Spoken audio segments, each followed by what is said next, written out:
Hello mga karusas, nandito tayo ngayon sa kusina sa labas sa Dirty Kitchen. Magprito tayo na masarap na isda. Priskong-prisko ito mga karusas.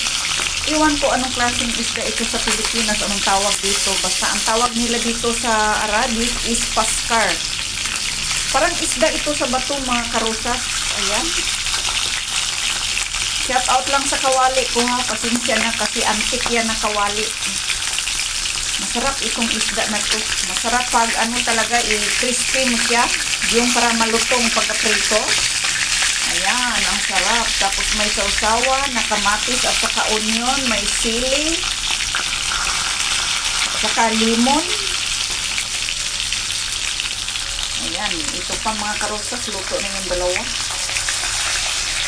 Oh, wala na dito si Miriam. Ako na lang isa magkain-kain dito sa isda.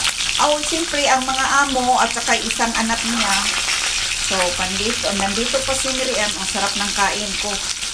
Ayan, nag-isa na lang. So, kakainin ko ito lahat, yung 4 na piraso. No rice ito.